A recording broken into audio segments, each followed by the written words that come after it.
This is the original park entrance that was used when the park first opened. And this is the old section of Highway 16.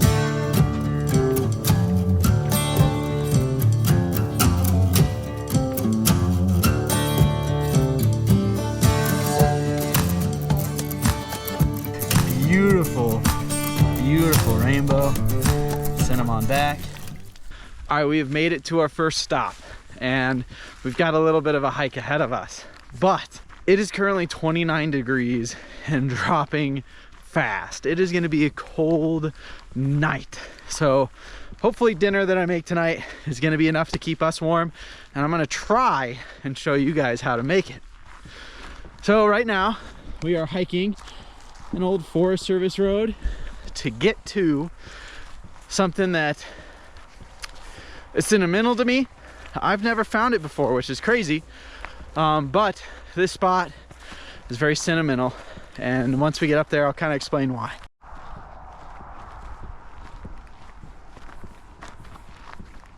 So while we're hiking there, and now it's flat so I can catch my breath, I moved to the Black Hills in 2014. Horse poop. I figured I'd give you a little bit of backstory, and if you're new to the channel or you don't know me, my name is Ty. And I like Jeep things, but I was not always Ty the Jeep guy. I am from a small farm town in Illinois. It was so flat that when the corn was down, you could watch your dog run away for 3 days. You know, everybody that's like, oh, the earth is flat. I know it's round because it's so flat where I'm from. You can see the earth curve when the corn's down or when the corn's up. So I am from somewhere surrounded by farmland, and I did not have public land like I do out here now growing up. But I did have a father and a grandfather who instilled the values and the respect of public land and the importance of public land and being outside and fishing from a young age. I didn't take to it then, but I do now. So growing up, I always wanted to be into Jeeps, but I also always wanted to be a chef. When I was 14, I kind of made that decision that yeah, I wanted to become a chef one day. And so, well, that's what I went off and did. Once I graduated high school, I went to culinary school in St. Louis, Missouri. And from there, I had signed a contract to go work for Disney down in Orlando, Florida. But right before, oh no way, I think we just found what we're looking for, but I'll kind of finish the story. Right before I was supposed to move to Orlando, Florida, I was approached by some friends of mine and an instructor. I was like, hey, you really like doing a lot of like wild game food.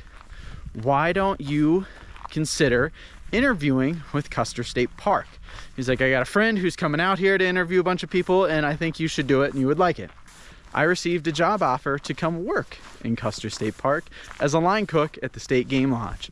And I worked for Custer State Park for about 4 years. I did beetle marking in the winter.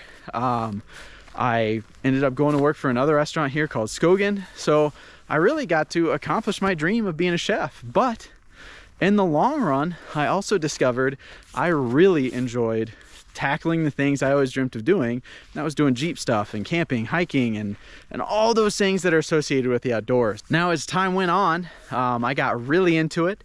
I had some great figures who taught me the rights and wrongs as I got more into off-roading.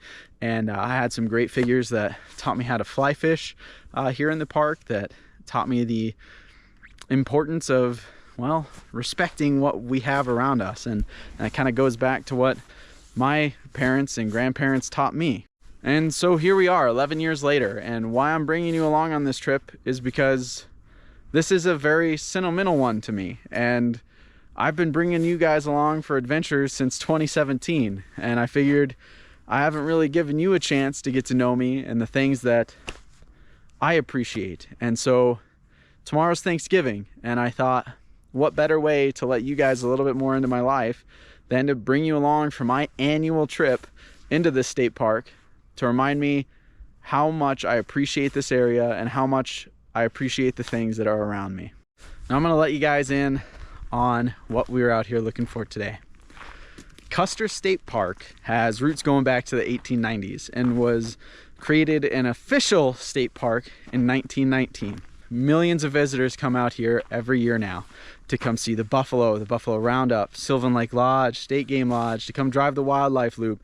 And there are so many incredible things. And there's also so many incredible pieces of history hiding in the park.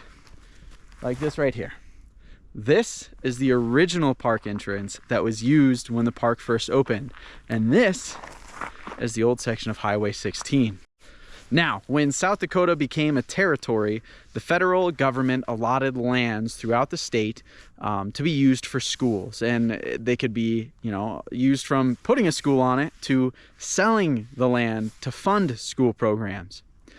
Custer State Park was created when they took, I think it's like 16 plots of land, sold it off, and then consolidated all the land in one area. And I might have all that a little off. This is just what I read in a couple different books. Now, as time went on, this park grew and is now at 71,000 acres, and it is the largest state park in South Dakota. This area has thrived on tourism since the beginning of the state. And in the 1919s, 1920s, 30s, it just boomed.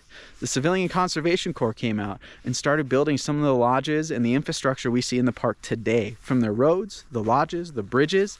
And so next, we're gonna go ahead and enter Custer State Park, and we are gonna go and find one of the old sawmills that helped build Bluebell Lodge. So, let's go ahead and make sure we got our park pass. Everything needs a pass these days, but let's go ahead and enter the park and head on down.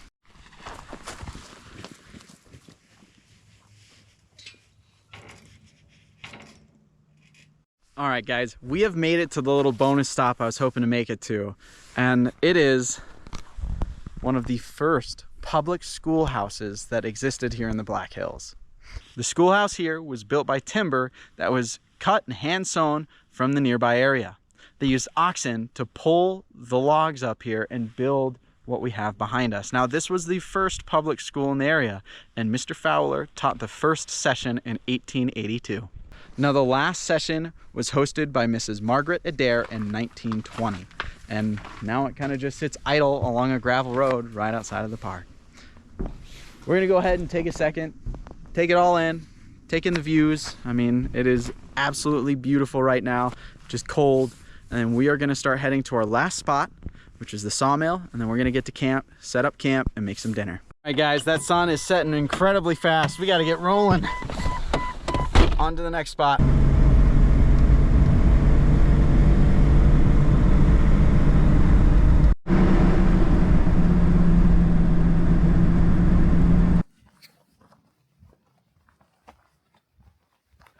All right, guys, well, I forgot batteries to the GoPro at home. Whoopsies. So GoPro's charging. We're on a different camera right now, but we are hiking to our next spot. And that's great. Looks like we have a water crossing across French Creek. So that's fun. But where we are hiking to is the sawmill that helped build Bluebell and a lot of the other things that are in the area. But I need to kind of give a disclaimer.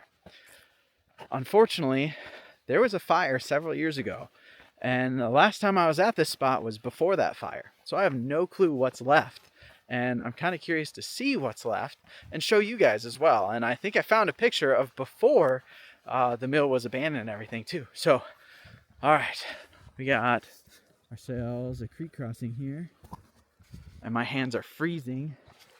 Let's go ahead and hop our way across. This is easy, he says. Oh. Now, I know I talk about all this sentimental stuff with Custer State Park, but it's because this area is just, it's incredible, and it's taught me a lot, and it's given me a lot too, including a lot of the friends I have. There's a group of us that even have a matching tattoo. Now, what we've been hiking along up until now is called French Creek. And French Creek is home to some incredible brown trout fly fishing. They are very skittish though, that's the downside.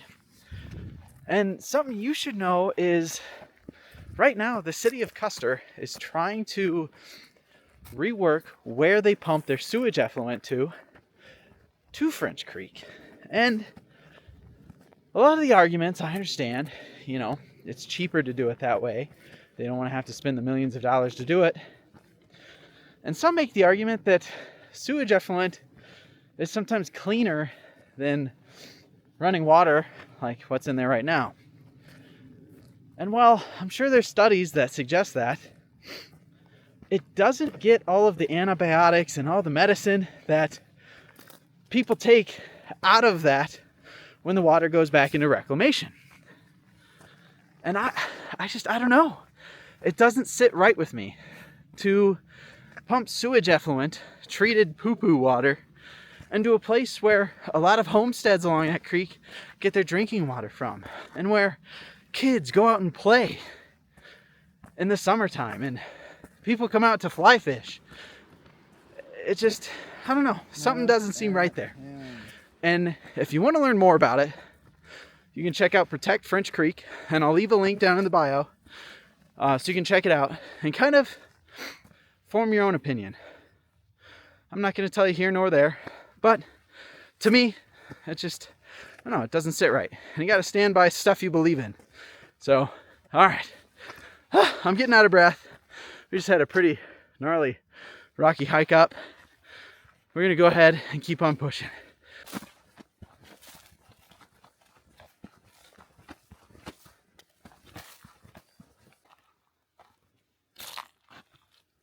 Oh, there it is. There's still a decent amount left. The platform's still there, it looks like. Oh yeah, there's some of the old steel.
Now, we found the old mill that helped build Bluebell and a lot of the infrastructure that's around here. And I had a lot of fun tracking it down because it's been years since I've been there. And the fact that it still looks like that, even after this huge fire came through this area, I'm really happy to see. Well, we've got quite the hike back out of here, and the sun has pretty much gone down. So I'm going to try and hurry and scramble out of here and get to camp. And next, I want to show you guys how to make my all-time favorite meal. I first made this whenever I was in culinary school. I wrote it in a recipe or in a menu project that I had to do. It is just one of my all-time favorite dishes. And then whenever I came to Custer State Park, it was a dish that I got to make all the time here too. So I'm really excited to share with you how to make it, but it does take some time. So we're going to scramble on out of here, go to camp and make some dinner. But before we do that, I just want to show you.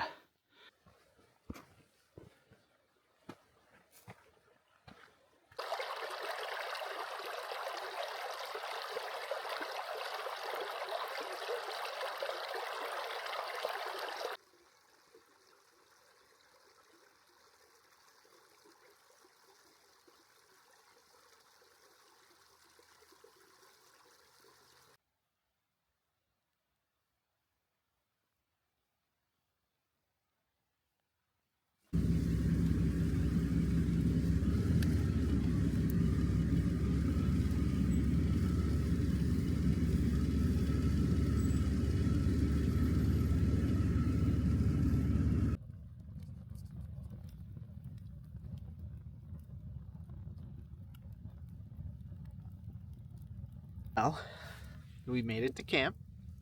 Right now we're camping in Custer State Park, and I'm going to try and be respectful because I got neighbors, so I'm not going to yell. But we got our campfire going, and I wanted to do that right off the bat because for dinner, when we cook, we're going to need coals. And coals, good coals, like a good basic coals to cook over, take a long time to make. So we're going to get this fire ripping. It's already kind of going pretty good. And now I'm going to go ahead and set up camp. I brought a little space heater because I have power here, so I'm nice and warm up there. But we're going to get that set up, and then I'll come back, check in with you guys, and we'll make some dinner. This light? Not too much? Okay, you can still see me somewhat. So we're going to go ahead and start dinner. Dinner is going to be osso buco, elk osso buco. Osso buco is one of my all-time favorite dishes to make. It is one of my all-time favorite dishes to eat. It's been a long time since I've made it. I used to make it all the time back when I worked at State Game Lodge and Sylvan Lake Lodge, and I figured there is no better time for me to make it than this trip here to the park. This is the dish that got me here. This is the dish that I made while I was here. This is the dish that, if you're lucky enough, I will make for you. This is the dish to me. So I'm going to go ahead and walk you through the steps. Here's what we're going to do. You're going to need an elk shank. You're going to need mirepoix. Mirepoix is your celery, carrots, onions. I'm going to throw garlic in there. Sometimes I throw tomatoes in this. I don't have tomatoes right now. You're going to want, how we're cooking it over a campfire. We're going to want a Dutch oven. You're going to need water, beef stock, red wine, and aromatics, as in like thyme, rosemary, and this time I'm going to use some sage. So let's go ahead and prep the meat. The meat is the longest part that takes to cook. So let's go ahead and get that out. Osso buco. Go ahead and get this thing dry. So the steps of cooking this are very, very easy, and this leaves a lot of room for error. I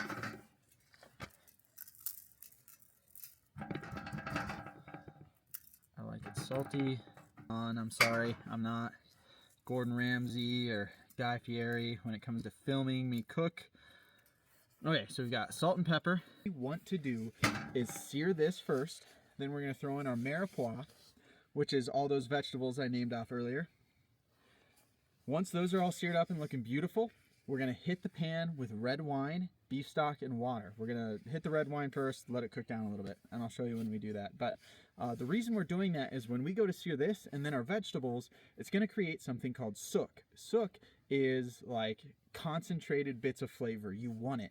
A lot of people think like, oh no, these brown bits are popping up and it's going to ruin this or that and they're going to be gross. No, you want that. That helps create deliciousness. So we're going to go sear this in our pan. I'm going to go make sure my Dutch oven's ready. We'll sear it super quick and then we'll pull it and put it back in. Out here. It's getting there. I just want to say one thing I am super thankful for is several years ago, Work Sharp Tools did a little giveaway where they went and hid a bunch of really cool Yeti containers full of all sorts of really neat camping stuff. And Riley, one of my really good friends, he's Blue Moo on Instagram, he helped me find one out in Custer, and it had like these Camp Chef tools, and I use them all the time. Okay, so here is our mirepoix. This is our carrots, celery, onion, garlic. We've got beef stock. We have some red wine. So what we're going to do next is throw these into that pan. And then after a while, once that's all nice and golden brown, we're going to hit it with this. Let this cook down some. We'll hit it with this and some water. We'll throw the meat back in. And we'll just let it go for like 2-3 hours. Getting cooked. Oh, smelling really good too. For the wine, you want a red wine like a Merlot or a Cabernet. I always use Merlot, but you want a nice, like fruity, hearty red wine. So we're gonna go ahead and dump this in.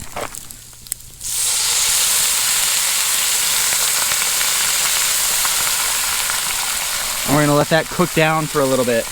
And we're gonna leave the lid off while we do this. We want the alcohol to like evaporate essentially. You want to cook the alcohol off. So we have reduced our red wine by about half, so we're going to add in our beef stock and water. And we're going to bring this to a boil.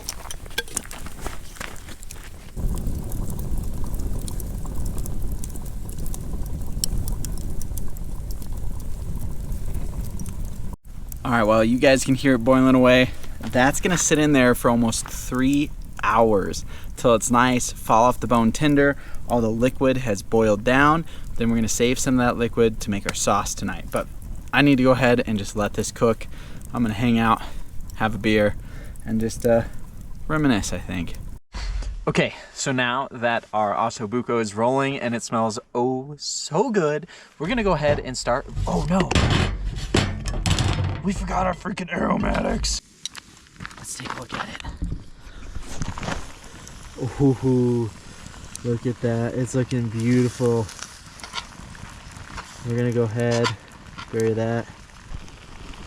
Yeah, you want to see steam, but look at that. It is beautiful. But since we're getting so close to being done with our osso buco, we gotta get these going. My potatoes are pretty much done. Look at that. They're looking freaking beautiful. Ignore that one. He got a little dark, but I'm gonna go ahead and put those in there. Whew, that's hot. We're gonna toss that off to the side and then just add it.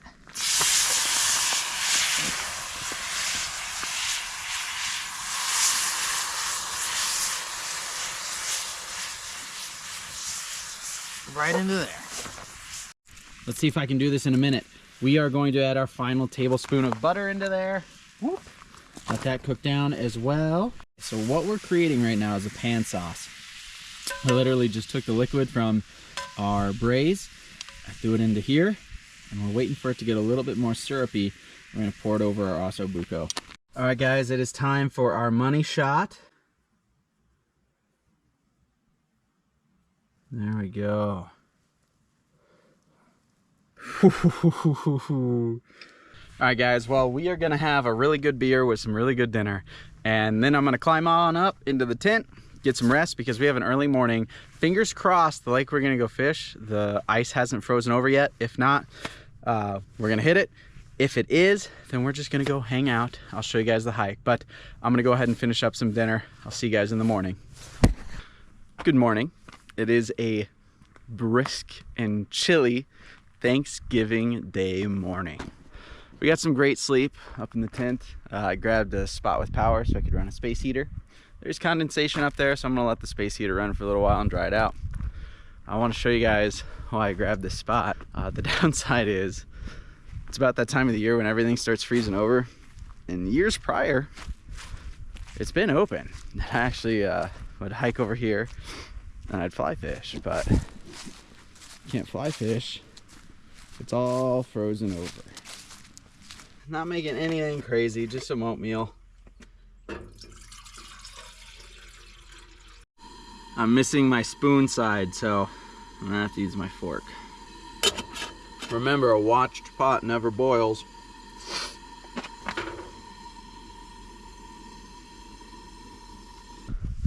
We got camp all loaded up, had our breakfast, and we made our way over to where I was wanting to fish this morning. And some good news is if you take a little look here, it's not completely froze over. There's spots that are froze over. We're gonna go see if the spot we're heading to is froze over, but for the most part, it is all open right now. Now with how cold it is, the fish are gonna be deep. So I'm gonna be using an indicator and I'm gonna set it as deep as I can get. The problem is they're probably towards the middle of the lake and I don't have waders, not going out on a boat. It's like 22 degrees, 23 degrees right now. I think it was 28. It was 28 this morning, so it's cold. I'm not gonna be out here long, but I'm gonna give it my best shot. So we're gonna keep on hiking.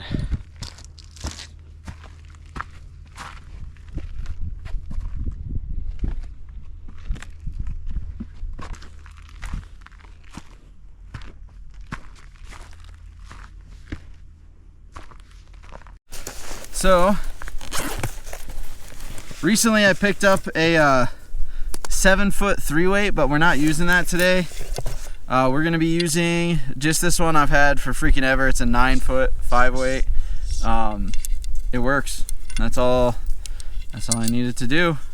We're gonna find something big and purple because my grandmother loved purple. So this is gonna be what we throw today. Got ourselves a little Duracell. It's purple, it's big, it's got a big tungsten weight on the end. I always wanted to learn how to fly fish. I moved to Custer State Park wanting to learn how to fly fish. And that's when I met a gentleman, that's generous. That's when I met my friend Brian Ortiz. He was from New Mexico, and he was also a chef. And I voiced that I wanted to learn how to fly fish.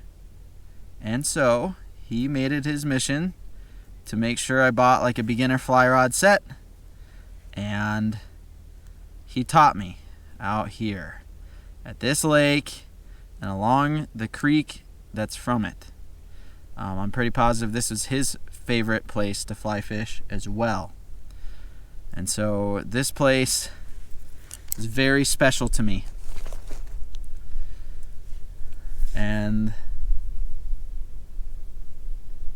he also meant a lot. Taught me a lot. He was a chef. He taught me how to be a chef. He taught me how to be a manager in a kitchen and a leader in the kitchen. I shouldn't say a manager. He taught me how to be a leader in the kitchen. And he taught me a lot. So this fishing trip is for you. And wish me luck, man.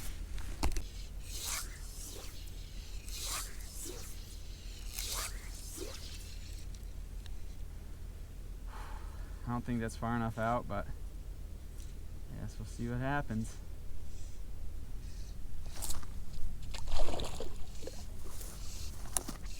No way.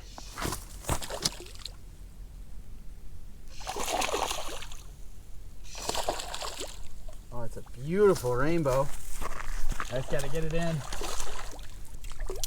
Yes! Whew! Guys. A nice, beautiful rainbow. Look at that. A beautiful, beautiful rainbow. Send them on back.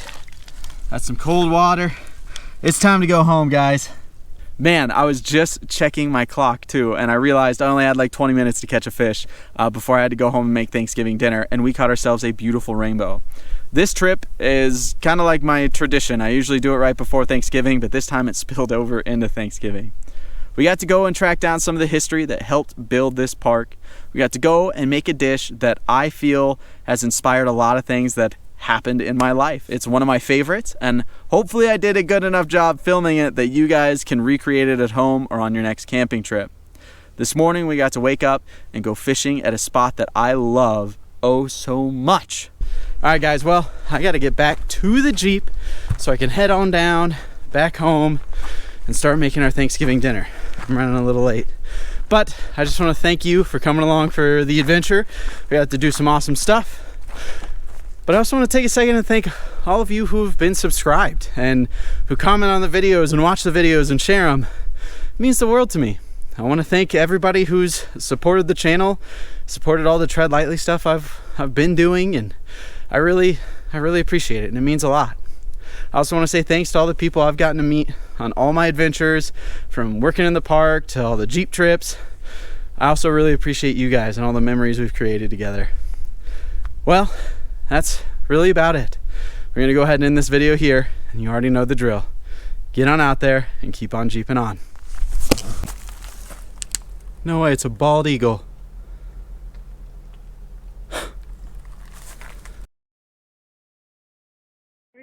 Yep, we're all live. Hi. Everybody's legit right now. There's Puri, Marushan, David, Davey, Ty, Ash, Chloe. Let's go. Perfect timing. Fuck